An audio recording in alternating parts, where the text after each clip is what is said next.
Hello ಮಕ್ಕಳ, so ಇನ್ನೇನು comment K results ಬಂದ್ಬಿಡ್ತು. ಹಾಗಿದ್ರೆ ನೆಕ್ಸ್ಟ್ ಏನು ಆನ್ಲೈನ್ ಡಾಕ್ಯುಮೆಂಟ್ ವೆರಿಫಿಕೇಶನ್ ನಡೆಯುತ್ತೆ. ಹಾಗಿದ್ರೆ ಯಾವೆಲ್ಲ ಡಾಕ್ಯುಮೆಂಟ್ಸ್ ನ ರೆಡಿ ಮಾಡಿ ಇಟ್ಕೋಬೇಕು? ಸೊ ಇದಿಷ್ಟು ಡಾಕ್ಯುಮೆಂಟ್ಸ್ ಮ್ಯಾಂಡೇಟರಿ ಡಾಕ್ಯುಮೆಂಟ್ಸ್ ಆಗಿರುತ್ತೆ. ಸೊ ಪ್ರತಿಯೊಬ್ಬ ಕಾಮೆಂಟ್ ಕೆ ಕ್ಯಾಂಡಿಡೇಟ್ಸ್ ಹತ್ರ ಇದಿಷ್ಟು ಡಾಕ್ಯುಮೆಂಟ್ಸ್ ಪ್ರಿಪೇರ್ ಮಾಡಿ ಇಟ್ಕೋಬೇಕು.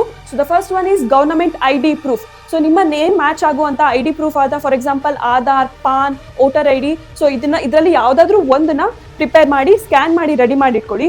ಸೊ ಹಾಗೆಯೇ 10th ಮಾರ್ಕ್ಸ್ ಕಾರ್ಡ್, ಸೊ ನಿಮ್ಮ ಡೇಟ್ ಆಫ್ ಬರ್ತ್ ಪ್ರೂಫಿಗೋಸ್ಕರ. ಹಾಗೆಯೇ 12th marks card, 12th admit card ಕೂಡ ಸ್ಕ್ಯಾನ್ ಮಾಡಿ ರೆಡಿ ಮಾಡಿ ಇಟ್ಕೊಳ್ಳಿ. ಸೊ ಹಾಗೆಯೇ comment K admit card, comment K rank card result ಬಂದಾಗ ನೀವು ಡೌನ್ಲೋಡ್ ಮಾಡಿ ಇಟ್ಕೊಂಡಿದ್ರಲ್ಲ PDF, ಅದು. ಹಾಗೆಯೇ ನೀವು ರೀಸೆಂಟ್ ಆಗಿ ತೆಗೆಸಿರುವಂಥ ಫೋಟೋಸ್.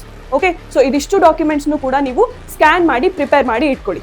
ಓಕೆ, ಸೊ ಹಾಗೆಯೇ ಯಾರೆಲ್ಲ ಕ್ಯಾಂಡಿಡೇಟ್ಸ್ ರಿಸರ್ವೇಷನ್ ಕ್ಲೇಮ್ ಮಾಡ್ತಿದ್ದೀರಾ, so for example SC/ST candidates ನಿಮ್ಮ ಸ್ಕೋರ್ 40 to 45% ಇತ್ತು ಅಂತಂದರೆ ನೀವು ಕಂಪಲ್ಸರಿಯಾಗಿ ನಿಮ್ಮ ಕ್ಯಾಸ್ಟ್ ಸರ್ಟಿಫಿಕೇಟ್ನ ಸಬ್ಮಿಟ್ ಮಾಡಲೇಬೇಕು.